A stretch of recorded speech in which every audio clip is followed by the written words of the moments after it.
The Class Trip from the Black Lagoon by Mike Thaler. Chapter 1. The News Blues. We're going to take a class trip tomorrow. It's our first class trip. I hope it's a first class trip. I read about the Titanic. Only the first class passengers got the good food and lifeboats. I hope we don't hit a giant ice cube and go down the sink. Maybe we won't take a boat at all. Maybe we'll fly on an airplane. I still don't know what holds those things up. Then again, maybe we'll take a train. I know what holds them up: bandits. They say getting there is half the fun. What's the other half? Getting back, of course. Chapter 2. Exploring the subject. In my history book, I learned a lot about some famous class trips. Lewis and Clark's class went across America. They couldn't find an open motel. A kid named Chris Columbus sailed across the ocean. He got very seasick. Marco Polo walked to China.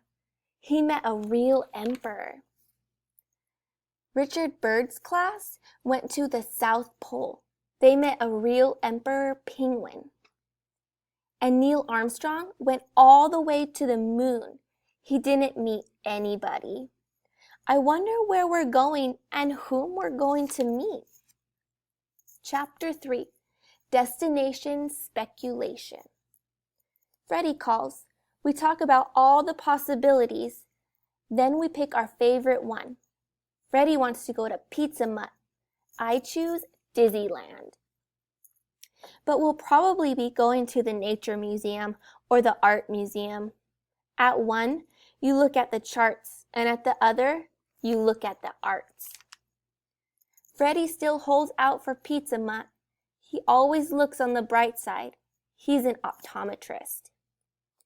Then Eric calls. He always looks on the dark side. He's what they call a messimist. He says that there's a 50% accident rate on class trips. Half the class will be carried off by wild animals, fall off a high mountain, or drop into a deep hole. We choose our favorite. We both pick dropping into a deep hole so we can pretend to be golf balls. Then Randy calls and says that sometimes you go to really dangerous places. Your parents have to sign a release form. One class went on a picnic to an active volcano. It erupted, and all they ever found were 15 toasted peanut butter and jelly sandwiches. Another class took a trip to Antarctica. Is there any Uncle Arctica or Cousin Arcticus? They're still defrosting. My mom says that the first place I have to go is to bed because I have to get up early tomorrow morning. Chapter 4. Wonder and Lightning. It's hard to fall asleep. I keep thinking about all the places we could go, and I worry about all the things that could happen. We might make a journey to the center of the earth, but in the middle, it's like the hot fudge sundae. I don't even like to go into a closet. I'm happier when I can see the sky. Eric says I have closet-rophobia. If we go far enough, then we'll come out in China. Then we could eat lunch at a Chinese restaurant. Or maybe we'll just go to the bottom of the ocean. There are many things down there with lots of teeth and lots of arms. It's also very dark. The deepest that I've ever been in the ocean is up to my ankles. Maybe we'll go to Mars. They put you to sleep, and when you wake up, you're there. The things on Mars are even weirder than the things at the bottom of the ocean. They've got bigger teeth, longer arms like springs, and fingers like plungers. Their eyeballs are in stalks and wave around in the air. They all have bad breath and breathe through their ears. You have to put your head in a fishbowl and walk around in slow motion. Where in the world are we going to go? Or where out of the world? I close my eyes and wonder. Chapter 5. This must be D-Day. The alarm goes off at 5:30 in the morning. I hate getting up early. The chickens aren't even up yet, and I shuffle into the bathroom. My eyes are hardly open. I squeeze out some toothpaste and brush my teeth. Boy, it sure tastes weird. I look at the tube and it says brown shoe polish. My shirt feels very small. Then I discover that my head is in the sleeve. My pants feel odd too. I discover that they're on backwards. At least I won't mess up with my shoes. Wrong again. I have the left one on my right foot and the right one's on my knee. This is going to be a great day. Chapter 6. Off we go. I wonder what I should pack. Randy says that you have to be prepared for anything. He says that he's taking snowshoes, malaria pills, signal flares, a snakebite kit, and a lifeboat. I think I'll take my lucky rabbit's foot. Of course, it wasn't lucky for the rabbit. Oh well. I stumble downstairs for breakfast. I grab a box of cereal and pour some into a bowl. Then I pour in some milk. It all bubbles up. I look at the cereal box. It says dishwashing powder. I guess I'll skip breakfast. I open the front door and step outside. It's dark and full of coats. Wrong door. I try again and really step outside. It's just as dark, but there are no coats. Even the early birds aren't up yet. I feel like an early worm and wiggle to the corner. I wait there with my brown teeth chattering. Out of the gloom comes two lights. It's the school bus. Mr. Fenderbender opens the door and I get on. All the kids are there, sitting stiff and staring straight ahead. They all have brown teeth. Everybody's breath smells horrible. A green fog covers all the windows.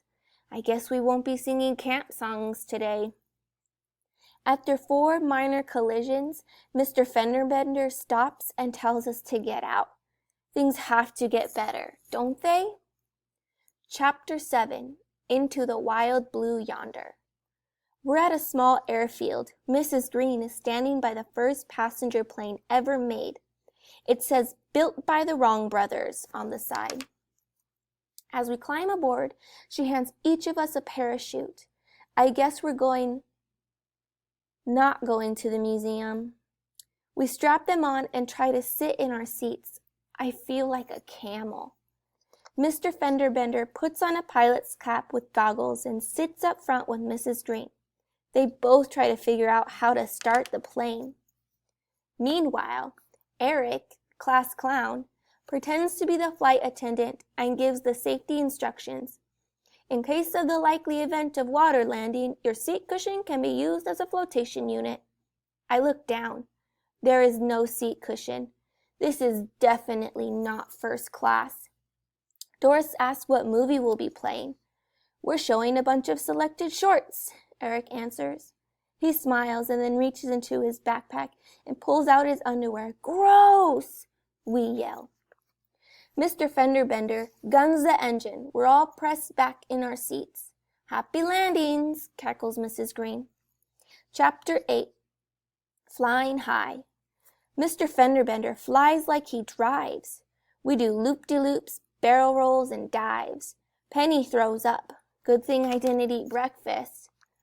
After 8 hours of aerial acrobatics, a red light goes on. Mrs. Green lines us up alphabetically, opens the door, checks our parachutes, and then pushes us out. Derek is first, but I'm second. We land all over, east, west, north, and south. There are kids twisted in every possible gymnastic position. Mrs. Green grades us on our landings.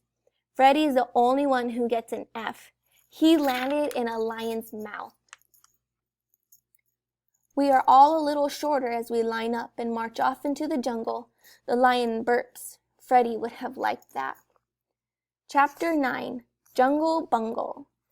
The jungle is having a bad hair day. It takes every blade in my Swiss Army knife to hack our way through. And you have to be very careful where you step. All the animals are party poopers, and you have to look out for the dreaded hippopotamus. The heat beats down on us. It's like being in a furry oven. All of a sudden, Eric shouts out, "Knock, knock!" "Who's there?" we all ask. Eric beats his chest and yells, "Tarzan!" "Tarzan who?" we ask. "Tarzan, stripes forever!" he giggles. I guess that's a little jungle joke. A snake as long as a jumbo jet slides by. Hairy spiders as big as hamsters bounce on webs as large as trampolines. Penny sniffs a purple flower and it grabs the end of her nose. Mrs. Green tells us the name of the plant in Latin. She says we'll have a quiz in an hour. Randy sees a sandbox and jumps in. Unfortunately, it's a quicksand box. He sinks in up to his chin. "It's not recess yet," scolds Mrs. Green as she pulls him out. Derek pets an orange zebra with black stripes. Mrs. Green tells him it's a tiger and that he doesn't have to raise his hand anymore if he has a question. Mosquitoes as big as Count Dracula buzz all around us. They think it's lunchtime and that we're the special of the day. I feel like we're an all-you-can-eat restaurant and we're on the menu. Eric shouts, "Knock, knock!" "Who's there?" we all ask. "Safari," he says. We throw up our hands. "Safari who?" we ask. "Why do we have to walk safari?" He laughs. Chapter 10. Fast Food. Finally, we reach a river and cross it by stepping on crocodiles. One eats Doris's backpack and all. I guess that's the toll. It's sort of potluck dinner. Without any luck, we'll be the dinner. I hope that a giraffe doesn't swallow me. The fall could be huge, or worse, I could be sucked up an elephant's nose. It's not a nice way to go. I don't want to be a baboon's breakfast, a lion's lunch, a crocodile's dinner, or a snake's snack. I run and hold up a sign that says, "Please don't feed the animals." I hope they can read. Chapter 11. The Grand Sand. By noon, we come to a desert. The good news is there's no more jungle. The bad news is there's a lot of sand. We're very thirsty. Unfortunately, there are no public water fountains. The only good thing about a desert is if you add another S, it would be a dessert. Kids are dropping like flies. I've never seen a fly drop, but I've seen fly droppings. Anyway, it's hot and it's lunchtime. I even miss the school cafeteria. I'm losing it. I ask if we can stop and eat. "Not until the lunch bell rings," says Mrs. Green. I hear a lot of bells. Then I start seeing things, a pizza mutt wiggling in the heat waves, a swimming pool full of rubber ducks. I even see a school bus. Wait, it is a school bus. It drives up. On the front of it are printed the words "Class Trip." Mr. Fenderbender opens the door and I get on. All the kids are sitting there bright-eyed and excited.